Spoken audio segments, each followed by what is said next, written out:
junjungan kita Nabi besar Muhammad Sallallahu Alaihi Wasallam yang akan kita nanti-nantikan syafaatnya di yaumil akhir.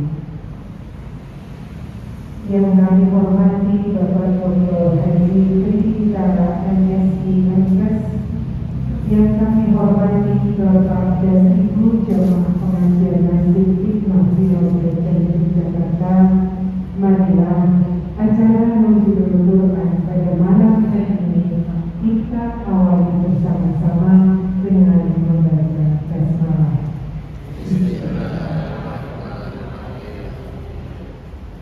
Selanjutnya marilah bersama-sama kita ikuti pembacaan Haji Trititara MSSI MPes. Disilahkan.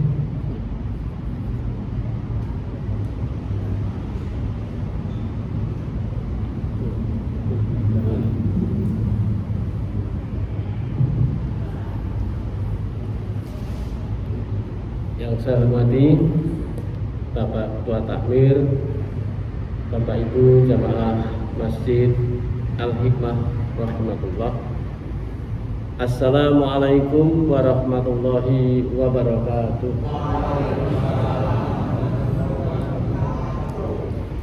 Alhamdulillahirabbil alamin.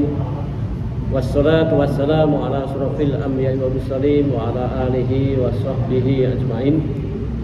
Rabbi shrah li sadri wa yassir li amri wahlul 'uqdatam min lisani yafqahu qawli. Ibu dan Bapak jamaah Masjid Al-Hikmah rahimahullah.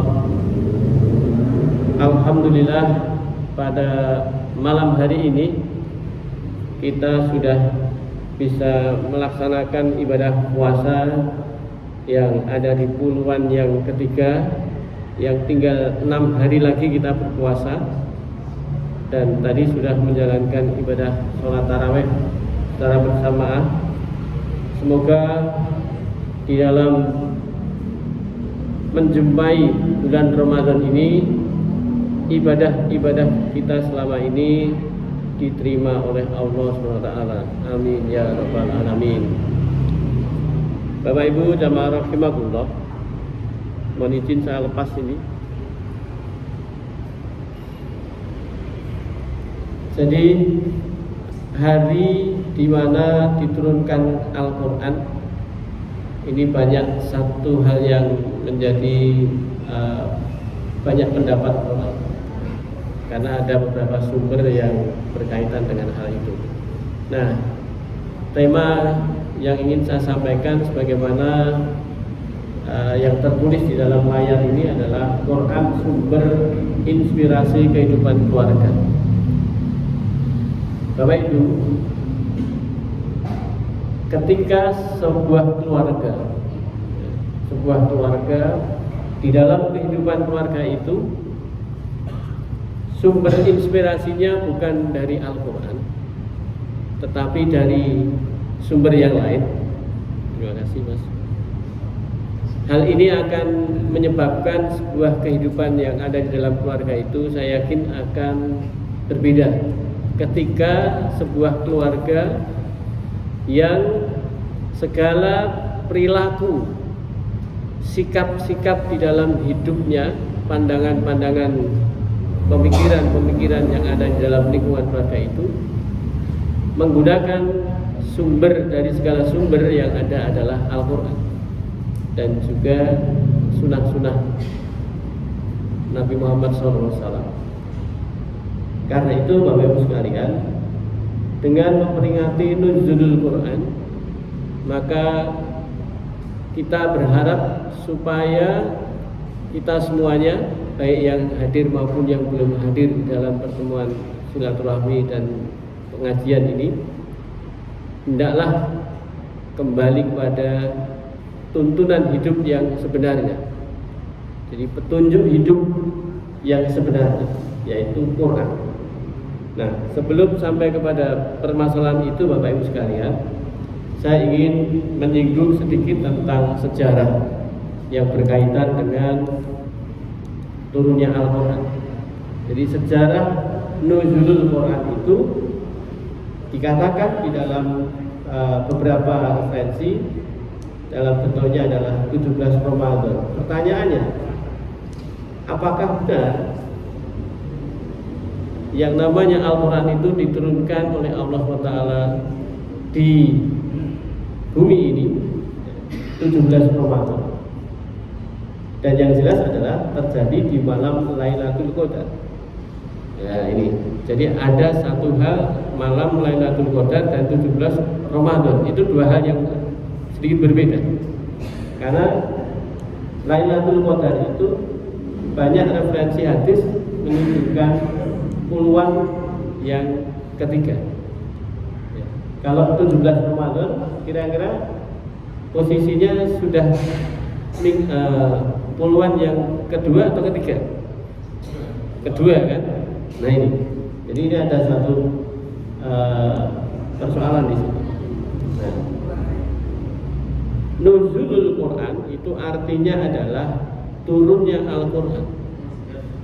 Jadi turunnya Al-Quran yaitu ketika Nabi Muhammad SAW menerima wahyu yang pertama. Nah, jadi berasal dari kata nuzul yang berarti turun. Nah, turunnya dari mana? Menuju kemana? Yaitu turunnya dari Lauhul Mahfuz ke langit dunia. Jadi di dunia ini. Jadi di Lauhul Mahfuz. Jadi Lauhul Mahfuz itu merupakan suatu area yang itu tidak bisa diakses oleh siapapun kecuali Allah. Nah, kemudian yang berikutnya adalah kapan Quran itu diturunkan dari langit dunia, diturunkan ke langit dunia dari Lauhul Mahfuz tadi. Nah, salah satu referensi yang bisa kita gunakan diantaranya adalah dalam Quran surat Al-Baqarah ayatnya 185. Jadi bulan Ramadan adalah bulan yang di dalamnya diturunkan Al-Quran. Jelas ini sedikit global ya. Bulan di mana yang namanya dalam bulan Ramadan itu diturunkannya Al-Quran. Hanya di sini tidak menyebutkan tanggal berapa. Ya, kemudian di dalam surat Al-Qadr yang tadi juga dibacakan di dalam sholat tarawih tadi. Jadi dikatakan di situ Allah menyampaikan firman-Nya, sesungguhnya kami menurunkan Al-Quran pada malam kemuliaan. Nah, di sini berkaitan dengan pertanyaan ini. Malam kemuliaan adalah malam Lailatul Qadar. Nah, satu sisi ini ada tanggal 17 Ramadan. Nah, sekarang Bapak Ibu sekalian, ada lagi di dalam Quran surat Ad-Dukhan ayat 3. Sesungguhnya kami menurunkan Al-Quran pada malam yang diberkahi. Nah, tanggal berapa itu nuzulul Quran itu jadi? Ada satu pendapat. Yang pertama adalah nuzulul Quran itu jatuh pada tanggal 17 Ramadan. Nah, dasarnya apa? Kok menyebut 17 Ramadan? Nah, dasarnya adalah Quran surat Al-Anfal ayatnya 41. Jadi di dalam Al-Anfal 41 ini, jika kamu beriman kepada Allah dan kepada apa yang kami turunkan kepada hamba kami yaitu Muhammad Rasulullah di hari Furqan, yaitu di hari bertemunya dua pasukan. Nah, ini pas pada saat perang ya. Nah, sekarang kita lihat, kita telusuri di situ ada satu hal di dalam tafsir ayat ini yang dikatakan apa yang kami turunkan ini maksudnya adalah Al-Quran. Nah, apa itu Al-Furqan? Menurut catatan kaki di dalam Al-Quran yang diterjemahkan oleh Departemen Agama di sini, hari Furqan yang dimaksud adalah hari jelasnya kemenangan orang Islam dan kekalahan orang kafir, yaitu hari bertemunya dua pasukan di peperangan perang Badar, yaitu pada saat itu hari Jumat tanggal 17 Ramadan tahun kedua Hijriah. Nah, sebagian mufassirin berpendapat bahwa ayat ini mengisyaratkan ya, kepada hari permulaan turunnya Al-Qur'anul Karim pada malam 17 Ramadan. Nah, itulah yang jadi dasar kenapa disebut tanggal 17. Ada pendapat yang kedua, nuzulul Quran itu jatuh pada Lailatul Qadar, yaitu malam kemuliaan. Jadi malam-malam di saat ini ya. Pendapat ini atas dasar jelas tadi di dalam surat Al-Qadar ayat pertama tadi. Jadi sesungguhnya kami telah menurunkan Al-Quran pada malam Lailatul Qadar, malam kemuliaan. Nah, lalu kapan Lailatul Qadar itu? Al-Quran tidak pernah menyebut angka dengan fix, sebagaimana menyebutkan Lailatul Qadar itu jatuhnya di tanggal hari nggak disebut. Cuma Nabi mengatakan bahwa di malam-malam ganjil. Ganjil berapa itu tidak begitu fix. Nah, untuk perkara tanggal Lailatul Qadar itu ada beberapa pendapat lagi. Apakah Lailatul Qadar itu jatuh pada tanggal 17 Ramadan? Jelas tidak ya. Ada menurut almarhum Nur Khalid Majid ini pendapat di Indonesia bahwa Quran turun pada tanggal 17 Ramadan adalah hasil ijtihad. Jadi hasil ijtihad sinten Kyai Haji Agus Salim. Nah, kemudian ia mengawinkan Kyai Haji Agus Salim ini antara surat Al-Anfal ayat 41 dan surat Al-Qadar ayat pertama, yang ini dianggap membicarakan peristiwa tersebut. Nah, menurut pendapat ini nuzulul Quran kemudian sama dengan Lailatul Qadar sama dengan 17 Ramadan. Jadi disamaratakan. Nah, apakah Lailatul Qadar jatuh pada tanggal 27 Ramadan? Ini dalam bentuknya di malam ganjil. Ada satu buku yang disebut Ramadan di Jawa, judul bukunya ini. Tidak banyak membahas alasan mengapa tanggal ini dijadikan pilihan. Maksudnya 27 itu.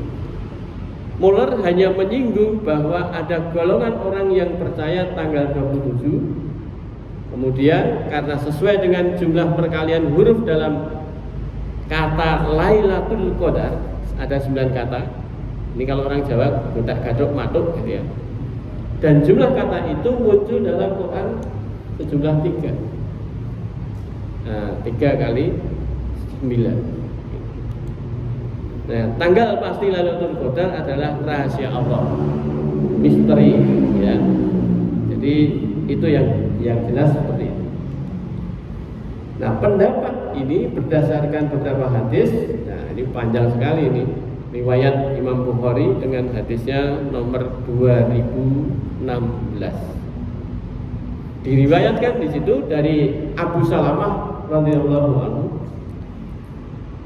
bahwa dia bertanya pada Abu Sa'id radhiyallahu anhu mengenai Lailatul Qadar. Kemudian Abu Sa'id mengatakan, kami pernah beriktikaf bersama Nabi pada 10 hari yang tengah di bulan Ramadan. Pada 10 hari yang tengah di bulan Ramadan. Kemudian pada hari yang kedua, ke-20 maksudnya, beliau keluar dan memberitahu kepada kami, aku telah diberitahu tentang tanggal Lailatul Qadar.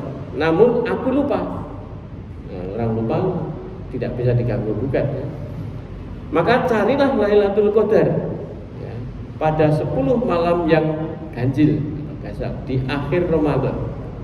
Aku bermimpi bahwa aku bersujud di tanah yang berair dan berlumpur, maka siapa yang telah beriktikaf dengan Rasulullah, hendaklah ia kembali beriktikaf lagi. pada 10 malam yang akhir dan Ghasal tersebut. Nah, kata Abu Sa'id radhiyallahu anhu, kami kembali beriktikaf lagi tanpa melihat segumpal awan pun di langit. Tiba-tiba awan muncul dan hujan pun turun sehingga air mengalir melalui atap masjid yang ketika itu terbuat dari pelepah pohon kurma. Kemudian sholat dilaksanakan. Saya melihat Rasulullah bersujud di atas tanah yang berair dan berlumpur sehingga saya melihat bekas lumpur di dahi Rasulullah SAW. Jadi pada posisi seperti itu, ini salah satu hadis yang juga dijadikan referensi untuk itu. Nah, tetapi persoalan tanggal ini tidak usah terlalu diperpanjang ya. Ini hanya sebagai sebuah dasar kenapa kok demikian. Oke. Nah, kemudian di dalam hadis ini riwayat Bukhari nomor 2022 ya, diriwayatkan oleh Abdullah bin Abbas radhiyallahu anhu. Dalam riwayat yang lain Rasulullah SAW beliau bersabda, carilah Lailatul Qadar pada 10 malam Ramadan yang akhir, yaitu pada 9 malam yang pertama. Jadi ini asumsinya adalah malam ke-21 sampai dengan 29, atau 7 malam yang akhir, malam ke-23 sampai dengan akhir Ramadan. Nah, ini memang sesuatu yang dibuat kita itu supaya tidak hanya mengandalkan tanggal terus jujuk gitu. Kenapa dibuat misteri? Itu karena supaya kita itu tidak hitung-hitungan dan jujuk-jujukan, maunya shortcut ya gitu. Kemudian salah satu hadis yang juga diriwayatkan Imam Bukhari di dalam kitab Al-Tarawih halaman 225 dari Aisyah radhiyallahu anha, Rasulullah SAW bersabda, carilah Lailatul Qadar pada tanggal-tanggal ganjil dari 10 akhir bulan Ramadan. Jadi kalau masalah ganjil itu sudah beberapa kali Nabi menyampaikan di dalam hadis yang diriwayatkan oleh beberapa perawi ya. Jadi itu jelas mengerucut di situ.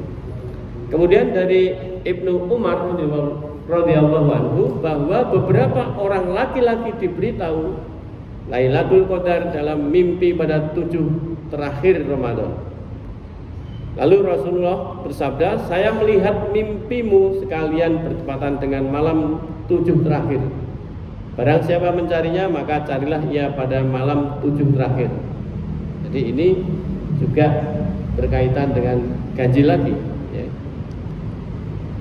Nah, sekarang mengapa Lailatul Qadar itu penting bagi umat Islam? Ini kenapa kita perbincangkan tentang Lailatul Qadar? Malam kemuliaan itu penting bagi kita. Nah, dan tahukah kamu apakah malam kemuliaan itu? Di Quran mempertanyakan pada kita. Malam kemuliaan itu adalah lebih baik dari 1000 bulan, ya, kurang lebih 80 berapa tahun ya, kurang lebih.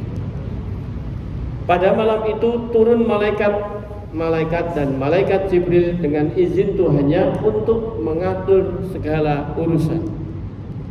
Malam itu penuh kesejahteraan sampai terbit fajar. Itulah yang ada di dalam Quran surat Al-Qadar ya.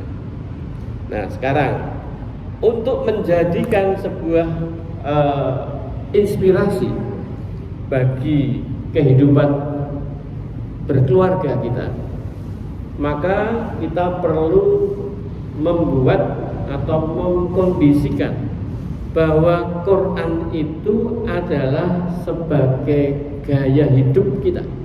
Jadi gaya hidup Qurani itu perlu kita gaungkan, perlu kita latih bersama. Perkara menggaungkan atau membiasakan kehidupan sehari-hari di dalam keluarga kita untuk menjadikan Quran ini sebagai basic untuk kehidupan, petunjuk melaksanakan kehidupan itu bukan perkara gampang Bapak Ibu sekalian. Karena banyak gaya hidup lain yang bisa membuat kita jauh dari Al-Quran. Jauh dari Al-Quran. Karena itu kita perlu melakukan itu sebagai bahan untuk menjadi inspirasi, sumber inspirasi kita. Karena itu gaya hidup Qur'ani yaitu segala perilaku yang ada selalu didasari atas bagaimana Allah itu memerintahkan terhadap kita semuanya itu kon ngopo kita ini. Dan apapun segala yang Allah itu memberikan larangan-larangan Allah itu untuk kita apa saja. Dan mengapa Allah melarang hal itu? Dan kita mengikuti tuntunan yang diajarkan Nabi Muhammad SAW. Nah, sekarang Bapak Ibu sekalian, agar kita paham persoalan ini, maka perlu kita ini man arafa nafsahu faqad arafa rabbahu. Jadi barang siapa mengenal dirinya, maka sungguh dia akan mengenal Tuhannya. Bagaimana kita akan mengetahui apa-apa yang diperintahkan Allah itu, apa-apa yang dilarang oleh Allah itu, kalau kita tak mengenal Tuhan kita. Jadi man arafa nafsahu faqad arafa rabbahu.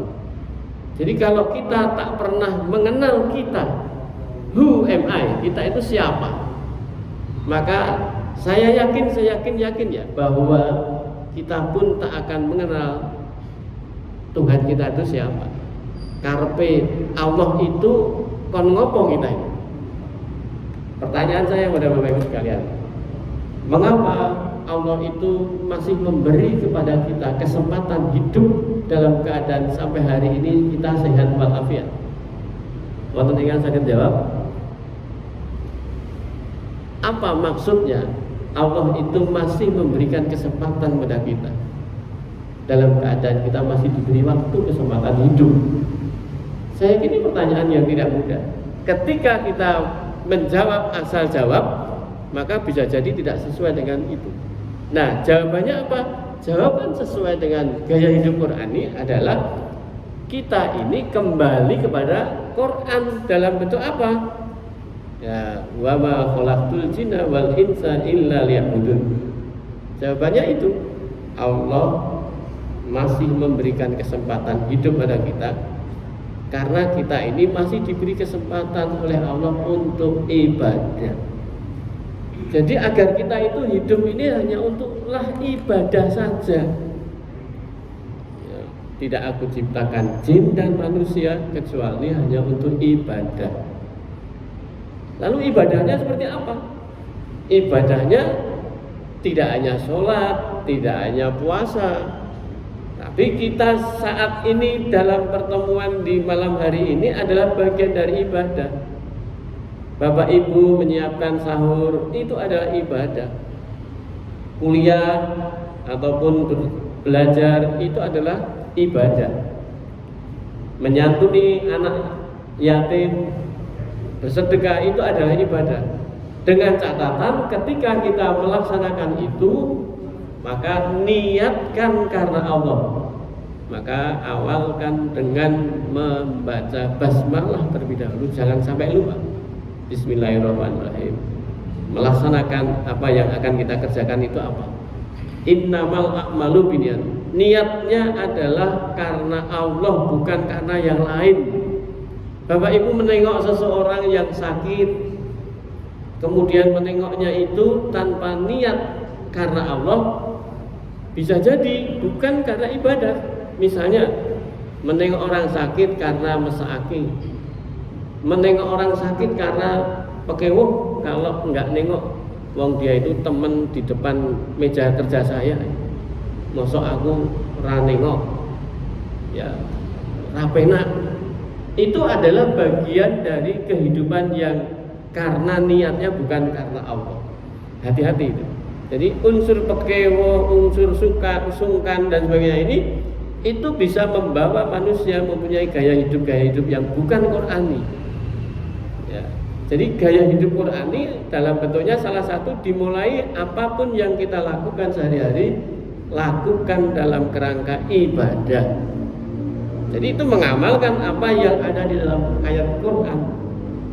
Dan selalu memahami, menyadari diri kita harus mengenal kita itu siapa. Ketika kita tidak pernah mengenal kita itu siapa, tidak akan paham itu. Kadang kita ini dalam keadaan sehari-hari melihat sebuah peristiwa, hal yang luar biasa tapi kita pandang biasa.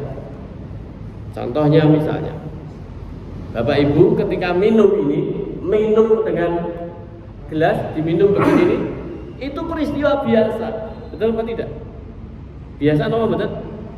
Bapak Ibu ngunjuk dengan gelas langsung begini, itu peristiwa biasa. Padahal itu peristiwa luar biasa. Ketika Bapak Ibu itu melihat orang minum tidak bisa melalui mulutnya lewat gelas, tapi pakai NGT, pakai sonde lewat hidung, betul apa tidak? Bapak Ibu baru melihat, oh ternyata Allah memberikan pada kita kemampuan untuk minum, dalam bentuk minumnya ini lewat gelas dan mulut kita. Itu adalah sesuatu karunia nikmat Allah. Nah, kembali lagi, gaya hidup Quran ini sebagai inspirasi kita, Quran itu. Maka segala hal yang terjadi di dalam kehidupan sehari-hari ini merupakan satu karunia Allah, nikmat-nikmat Allah.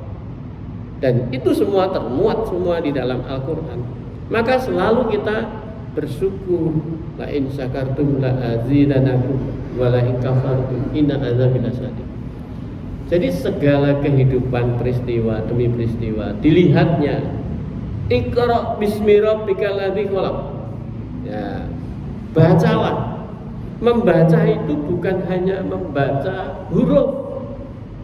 Jadi kalau membaca itu selalu diartikan hanya huruf, maka seorang dokter radiologi tidak pernah bisa baca, karena cuma melihat gambar, melihat potret. Itu dia suruh bicara, gambaran seperti ini maksudnya ini diuraikan. Itu namanya membaca. Jadi membaca itu bukan sekedar hanya teks huruf saja, tapi apa itu ya di dalam arti sebuah benda yang dia lihat, apa arti sebuah suara yang dia dengar, apa arti dari sebuah perasaan yang dia ada rasa gitu. Nah, ini merupakan satu gaya hidup Qur'ani yang bisa menjadikan sebuah inspirasi, namanya Quran sebagai inspirasi kehidupan keluarga. Nah, Bapak Ibu jamaah rahimakumullah,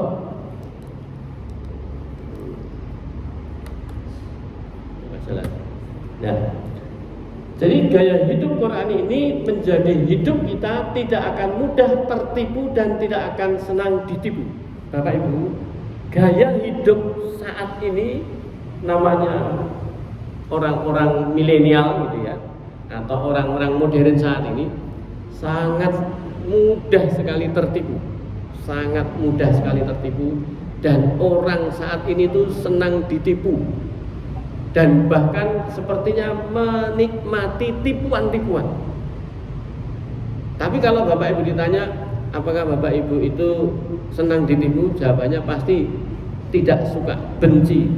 Tapi maaf, bisa jadi kita membenci sebuah perilaku tipu-menipu, tapi ketika itu kita menikmati ternyata sebuah tipuan-tipuan itu. Nanti akan saya tunjukkan Bapak Ibu. Bagaimana tipuan-tipuan yang terjadi di dalam kehidupan dunia ini? Nah, sekarang ini, apakah yang dapat Bapak Ibu persani ini, gambar yang akan saya tunjukkan ini? Nah, coba kita semua yang matanya normal melihat gambar ini jalan yang Bapak Ibu persani ini, yang lurus ini menuju satu titik enggak? Menuju satu titik ya. Nah, kalau ini kebetulan jalan tol. Kalau ini jalan rel kereta api, ya kan? Rel. itu sama kok, menuju satu titik kan, betul nggak? Terus kemudian ini langit ini biru.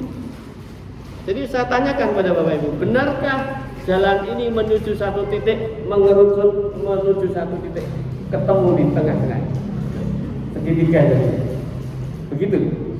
Betul. Ya, tidak menyatu.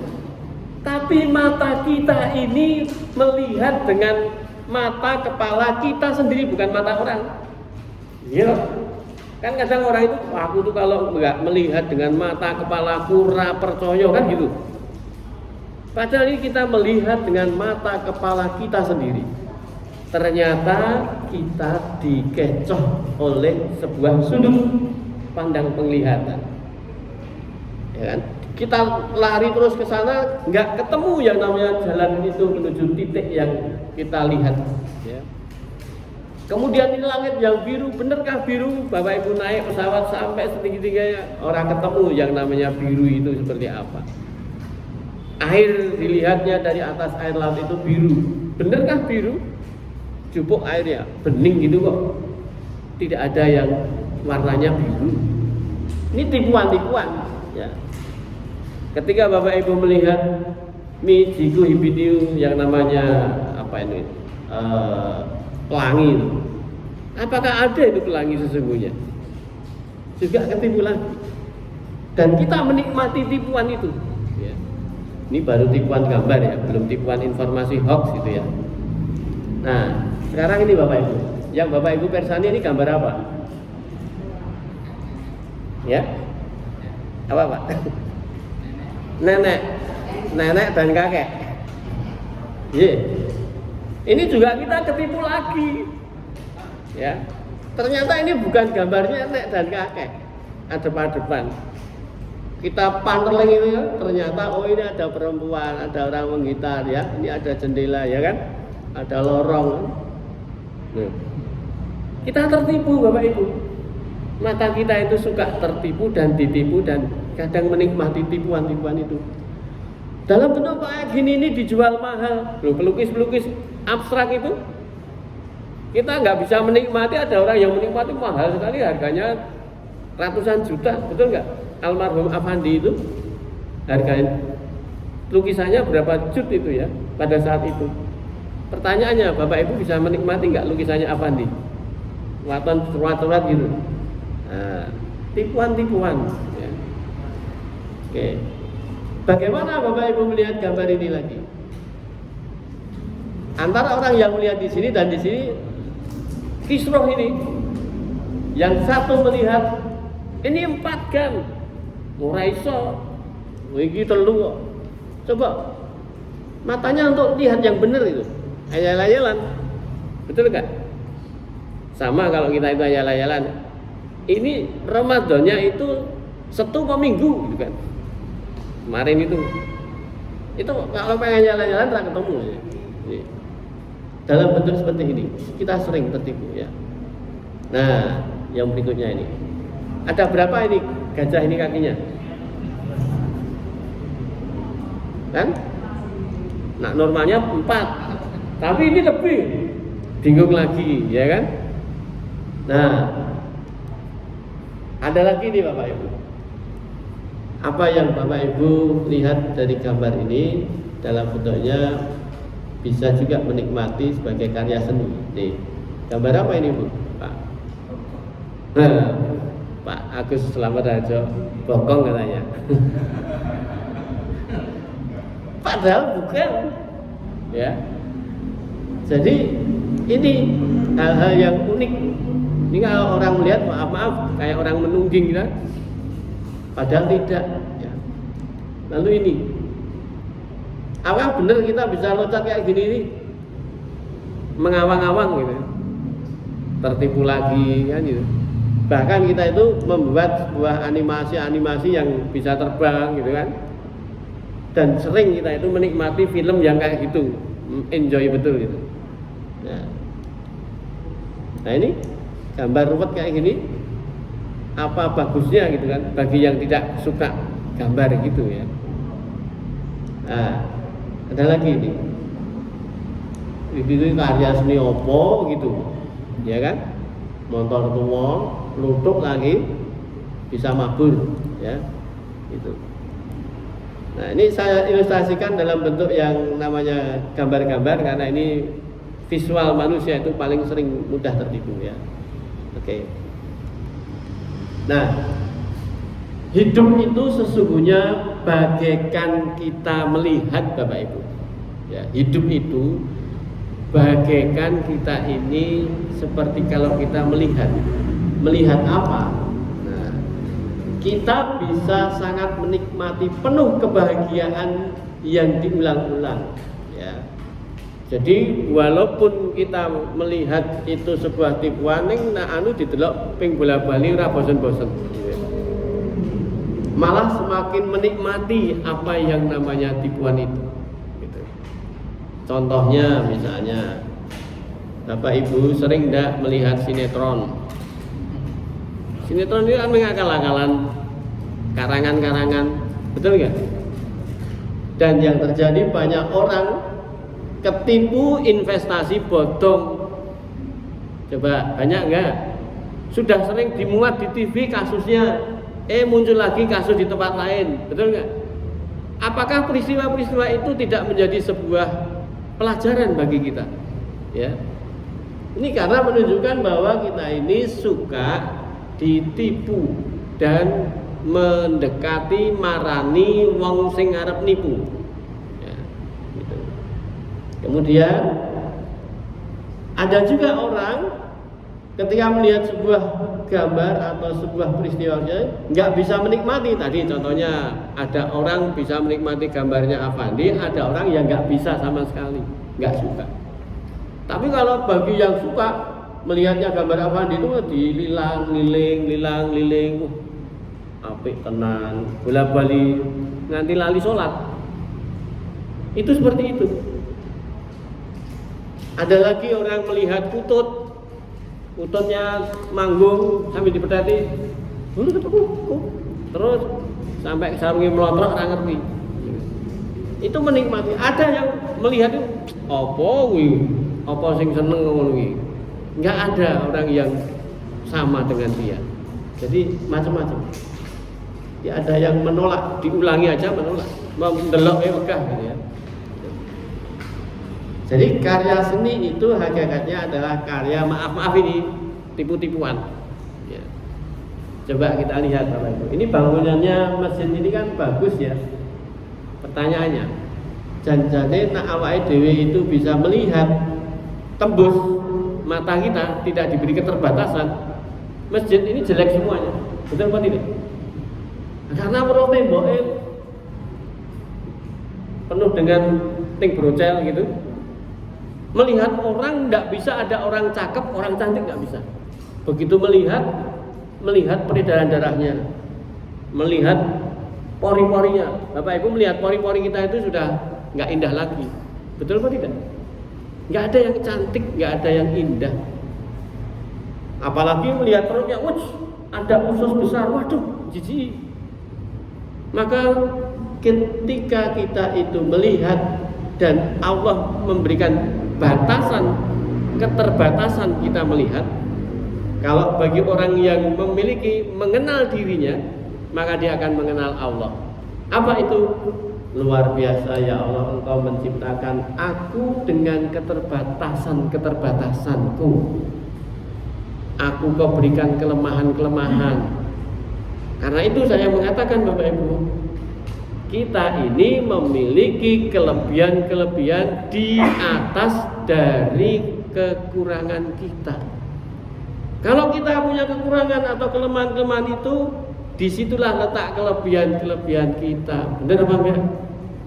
Kalau ingat begitu, Masya Allah, Allah Maha mencipta sesuatu yang luar biasa, membuat bahagia orang. Bapak Ibu telinganya dibatasi kemampuan mendengarnya. Namanya manusia bisa mendengar dibatasi frekuensinya 20 Hz sampai 20.000 Hz. Lebih dari itu raiso ngrungokke, raiso krungu. Coba Bapak Ibu bisa mendengar kecoa saling ngobrol dengan temannya. Bapak Ibu nggak bisa tidur. Betul atau tidak? Bapak Ibu ada di dalam ruangan ini, tapi di luar sana ada yang ngerasani Bapak Ibu hal-hal yang buruk tentang kita, malah stres. Betul atau tidak? Jadi kita ini ketika ada hal-hal yang kita itu memang dibuat kita nggak tahu, luar biasa, alhamdulillah. Jadi tidak segalanya kita tahu itu membahagiakan. Betul atau tidak? Nih, jadi kalau kita ini sadar betul bahwa Allah menciptakan segala hal, termasuk kita diberi lupa. Bapak Ibu, kita kan sering jengkel, waduh aku kok lali yo. Ketika kita lupa, kalau kita ini terinspirasi Quran, maka justru ketika lupa, alhamdulillah. Kenapa kita lupa? Lupa itu membuat kita bahagia, apalagi lupa utang. Betul nggak? Utangnya oke, lali, wis penak banget. Orang lupa itu hukumnya apa, Bu? Kalau orang itu lupa sholat, dihukumi apa? Kalau orang sudah punya penyakit lupa semuanya itu, ya tidak dikenai hukuman, mau lupa, ya, tidak bisa. Sudah di luar kesadaran seseorang, ya. Lupa itu lupa istri, lupa keluarga, namanya ini orang demensia. Memorinya sudah tidak bisa mengingat segala sesuatu, sampai mengenal keluarganya saja nggak bisa. Itu dimulai seperti itu, akhirnya amnesia, gitu. Jadi nggak kena hukum. Nah, kemudian Bapak Ibu sekalian, maka berhati-hatilah terhadap karya seni. Nah, manusia itu merupakan hasil ciptaan Allah yang merupakan karya yang luar biasa. Sehingga kalau kita nggak hati-hati, kita ini terjebak dalam bentuk karya Allah yang berbagai macam bentuk ini. Kita ini tersusun oleh jasad fisik, jasmani. Tapi jangan lupa kita juga tersusun atas jiwa, dan tersusun adanya nyawa, ruh. Maka kita ini sering tertipu karena dalam bentuknya adanya dominasi bahwa kita ini hanyalah jasad fisik saja. Maka dari itu kita mendominasi hal-hal yang sifatnya adalah sifat jasadiah, sifat fisik. Maka Bapak Ibu, yang sering Bapak Ibu kemukakan di dalam benak pikiran kita seringnya adalah yang bisa dilihat, yang bisa didengar, yang bisa dipegang, itulah bukti dan fakta. Maka sesuatu yang bersifat ilmiah, sesuatu yang bisa diindrawi, pasti itulah yang sering Bapak Ibu lebih percayai dibandingkan mempercayai sesuatu yang tidak Bapak Ibu bisa indrawi. Betul atau tidak? Contoh konkretnya misalnya, ketika seseorang itu dirinya terkena sakit itu kira-kira Bapak merasakan menderita apa tidak? Ribet Pak? Sakit itu penderitaan atau bukan? Pasti orang menyebut penderitaan. Lalu kalau ada orang ngomong, bersyukurlah kalau kamu itu diberi sakit, mesti bingung, betul nggak? Orang itu kalau menyuruh bersyukur itu sesuatu yang kalau mendapatkan sesuatu kenikmatan, betul nggak? Kalau kamu mendapatkan uang, tahu-tahu ada orang ngasih pada kita, bersyukurlah. Nah itu wajar, orang tidak akan memikir panjang. Tapi ketika kalau kamu itu diberi sakit, bersyukurlah, karena tidak semua orang itu diberi sakit. Kira-kira bingung apa tidak? Ada orang mengatakan gitu. Ini ketika dia belum memahami itu karena dia dominasinya menggunakan eksekusi perilakunya lewat jasa dia. Bukti dan faktanya orang sakit itu rapena, rekoso, menderita. Tapi pertanyaannya, apakah benar orang sakit itu buruk semua di dalam diri seseorang ini mendapatkan keburukan semua? Kalau kita bicara semacam itu menggunakan Quran sebagai inspirasi kehidupan kita, maka jangan keburu memberikan sebuah respon bahwa itu adalah sesuatu yang buruk. Karena Quran jelas menyampaikan kepada kita, Allah itu menyampaikan ke kita apa? Boleh jadi apa yang kamu itu tidak sukai, ya, kita nggak pernah mengendaki sakit, ya. Tetapi ingat bahwa kita ini sesuatu yang kita kehendaki itu atau yang kita senangi itu bukan pasti kita ini akan menjadi baik karena itu. Jadi kalau kita terhadap hal-hal yang tidak kita sukai, maka boleh jadi apa yang kita tidak sukai itu adalah sesuatu kebaikan buat kita. Ini dari sudut pandang Allah. Jadi kalau kita menggunakan Al-Quran sebagai inspirasi kita, maka gaya hidup kita ini, perilaku kita ini tidak berdasarkan menurutku, tidak berdasarkan menurut asumsi nalar manusia, sekalipun itu nalar secara ilmiah. Maka dari itu Bapak Ibu sekalian, kalau kita menggunakan Quran sebagai inspirasi, maka acuannya adalah ketika kita sakit itu ada apa ya? Allah berkehendak apa ya? Oh, ternyata sakit itu membuat seseorang ini lebih dekat dengan Allah, meminta kepada Allah, memohon kepada Allah. Yang kedua, ketika sakit itu kita itu sabar menjalani itu karena Allah itu adalah memberikan sakit kepada kita ini adalah sesuatu wujud rasa sayangnya Allah. Ini untuk mengatakan bahwa faham Allah itu sayang dengan kita dengan cara kita diberi sakit. Padahal Bapak Ibu ndongone tiap hari, ya Allah berikan aku sehat walafiat ya Allah. Karo Allah dikasih sakit. Kan bertolak belakang bukan? Wah, berarti dongaku ra kabul. Salah Bapak Ibu.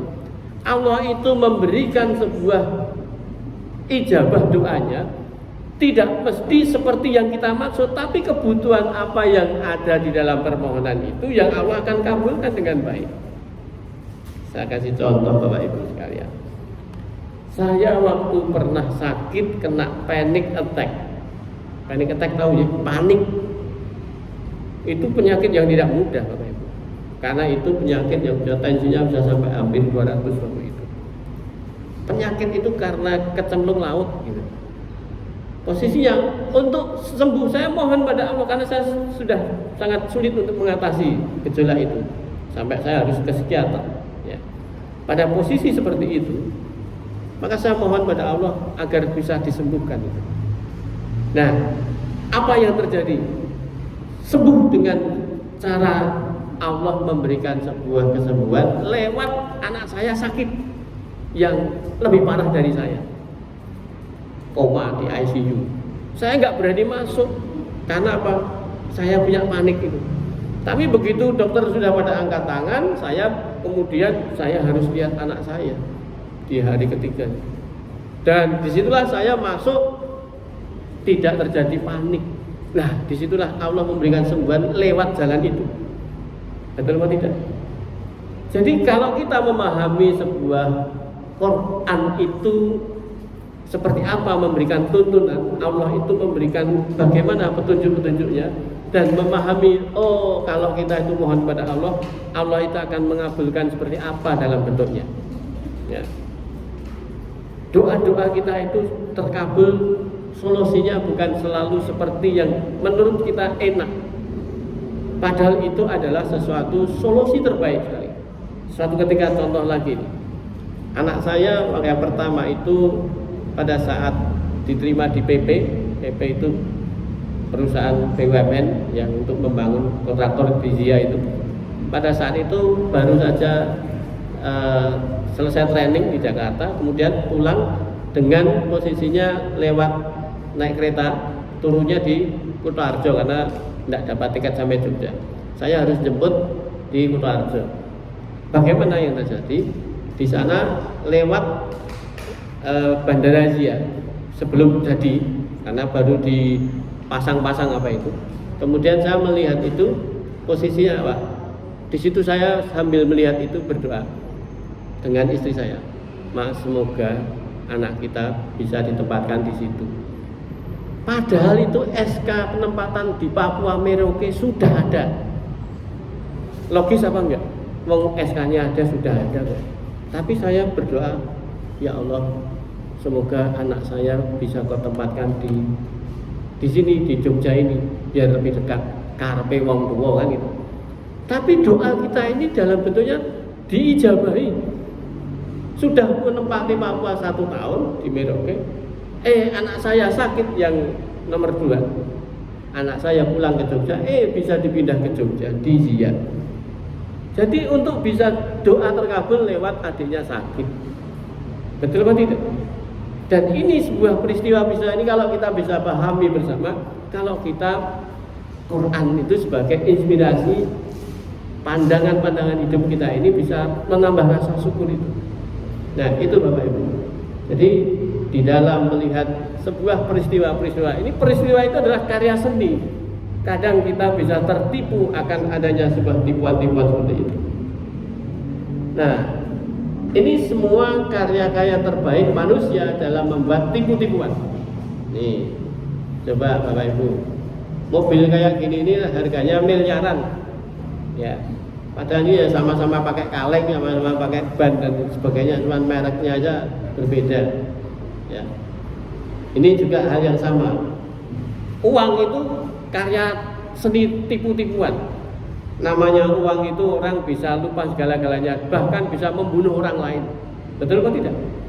Ini uang. Jadi karya-karya manusia yang senantiasa membuat manusia itu saling berantem, termasuk menjual agama, dijadikan komoditas untuk supaya mendapatkan itu. Ya. Rumah yang mewah juga sama.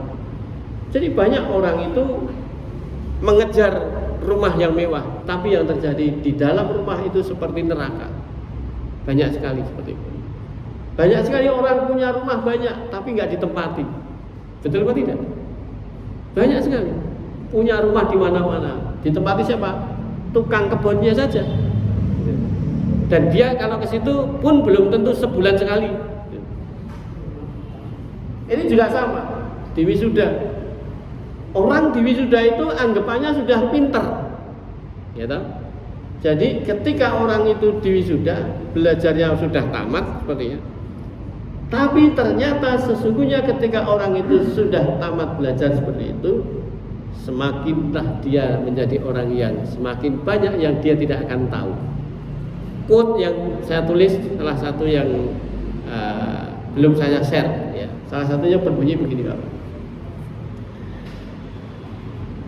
Berapapun gelar kesardanaan yang kita sandang, ya, berapapun gelar kesardanaan yang kita sandang, bahkan kita ini menjadi ahli yang spesialis, maka semakin kita memperdalam ilmu yang lebih dalam lagi tentang hal itu, tentang spesialis itu, maka semakin kita tidak tahu hal yang lainnya.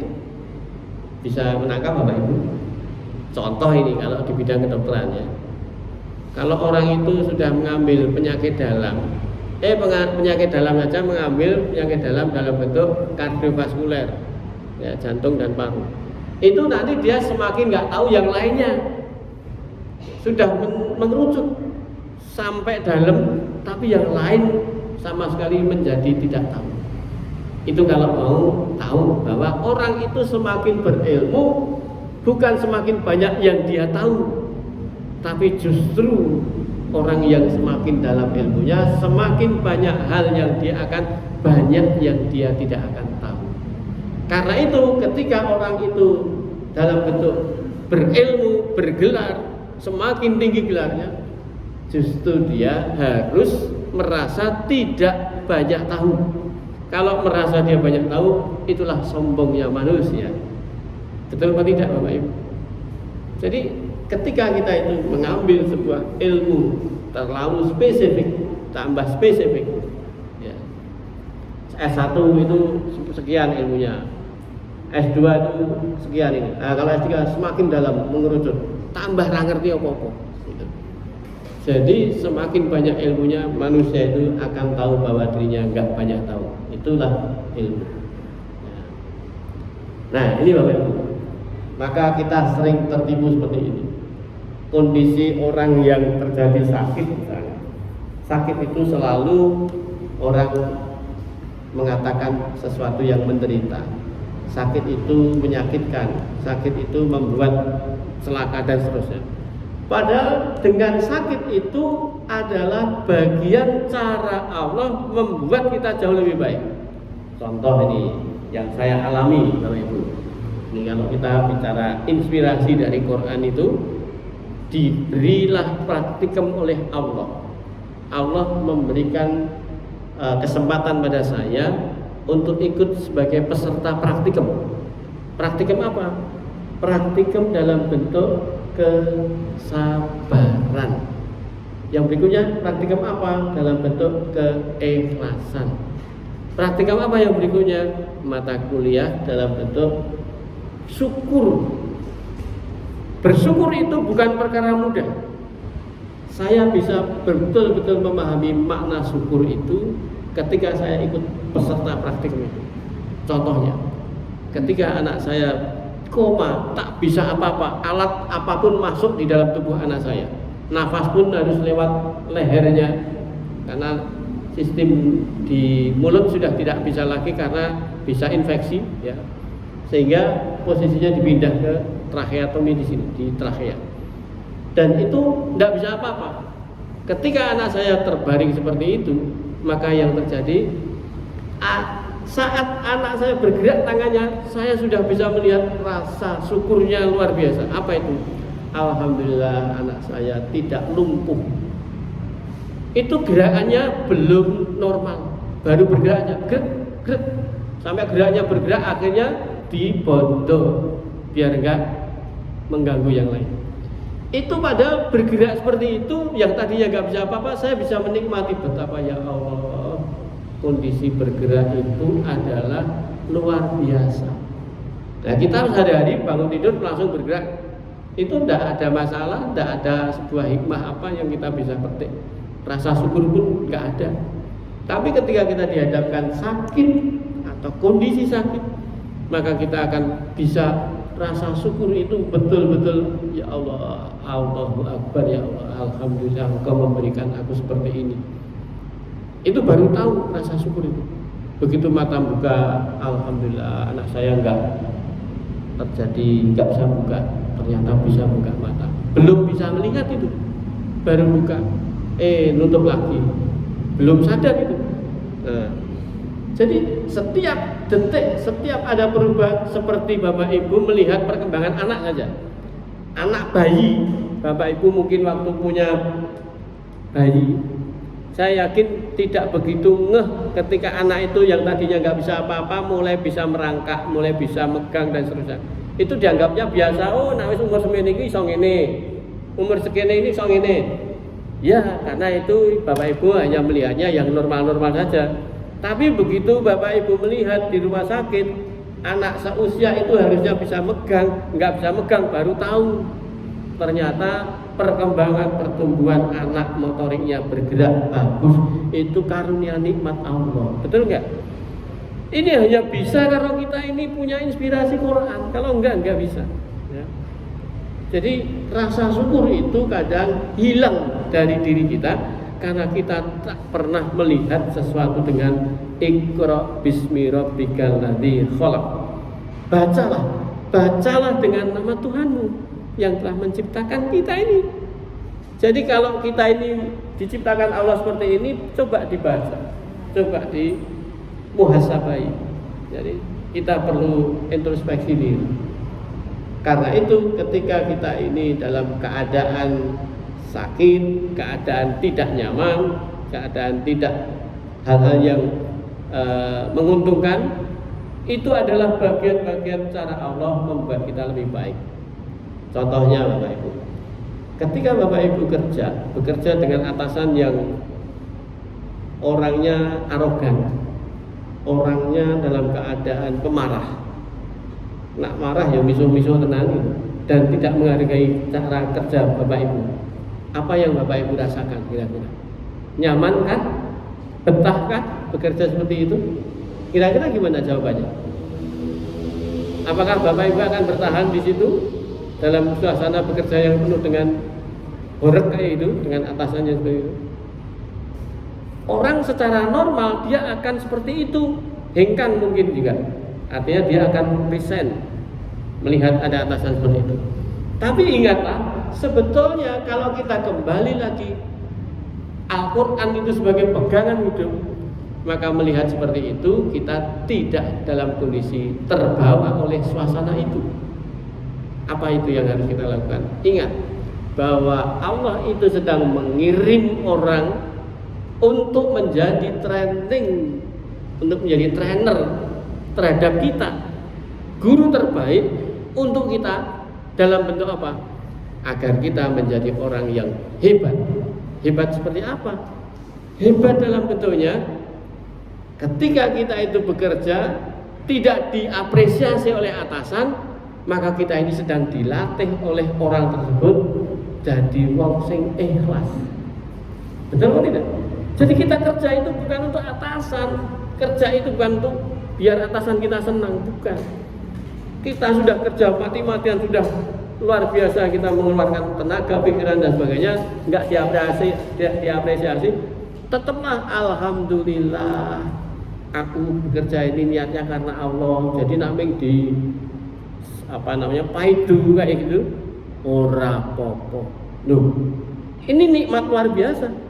Melihat orang atasan sukanya marah-marah begitu, alhamdulillah Allah sedang mengirim seorang guru terbaik bagi saya untuk saya bisa sabar.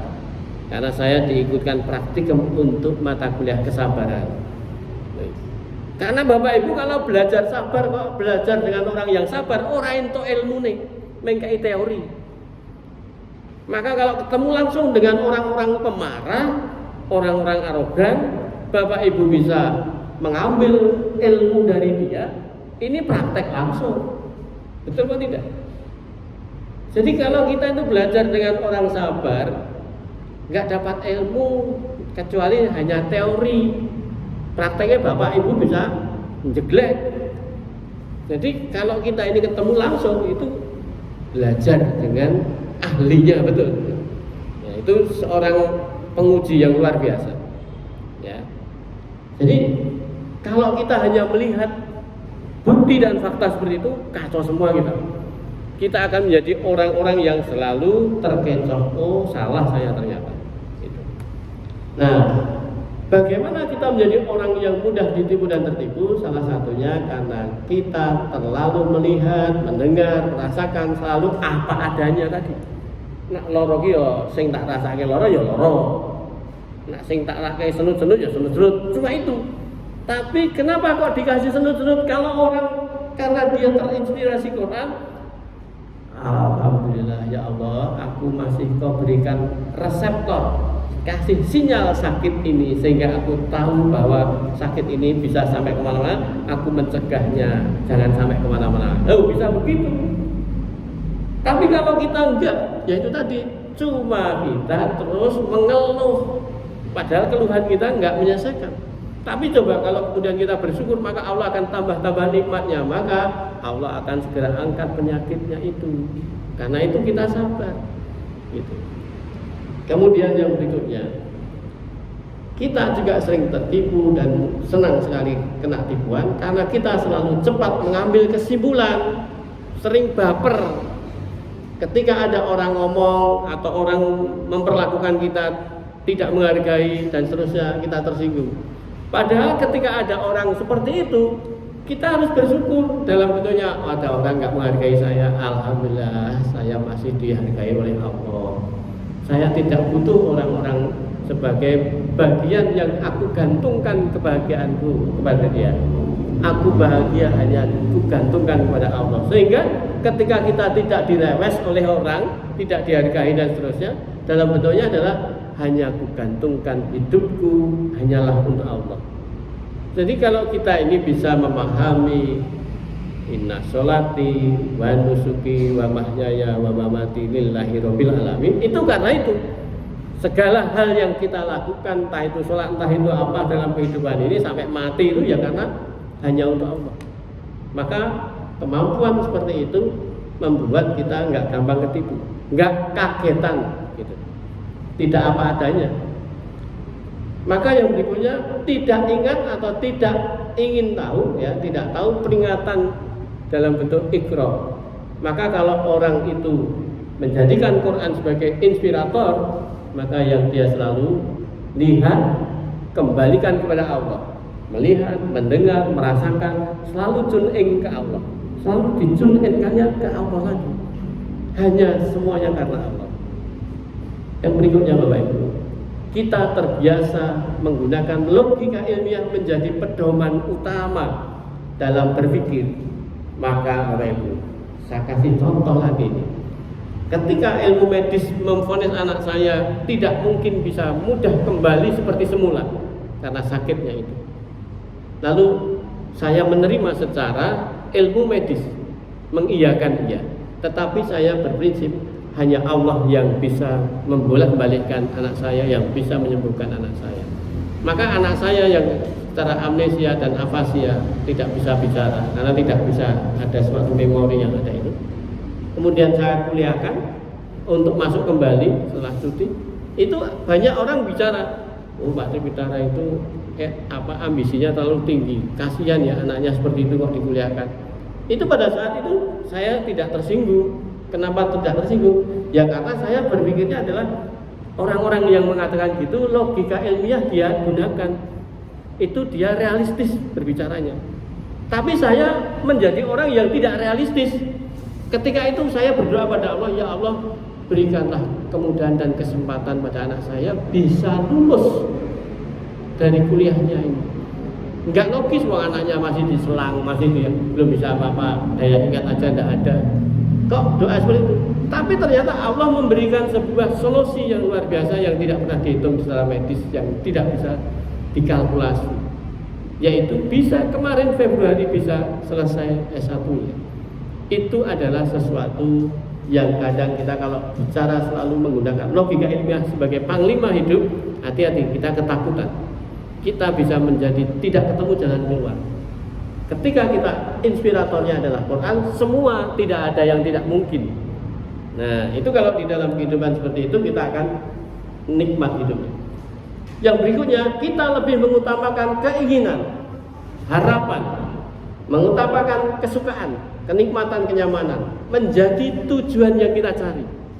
Itu yang menyebabkan kita tertipu. Kenapa banyak orang kena investasi bodong? Karena keinginan untung besar, karena dia suka sekali yang namanya dapat keuntungan yang banyak, nggak taunya tertipu.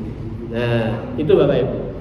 Jadi janganlah kita menjadi mengedepankan, hati-hati, 3K, kenikmatan, kesukaan, dan kenyamanan. Itu menipu semua. Ya, saya kira itu Bapak Ibu materi yang sebetulnya ini sesuatu yang dalam sekali kalau kita mau mentelaah di dalam Quran. Maka dari itu, marilah kita ketika melihat segala sesuatu, cobalah kembali lagi ke Quran, kembali lagi ke Allah. Itu yang akan membuat hidup kita nantinya ketika di akhir kehidupan kita, Allah memanggil, ya ayat Tuhan nafsul mutmainnah, irji'i ila rabbiki radiyatan mardiyah, fadkhuli fi ibadi wadkhuli jannati.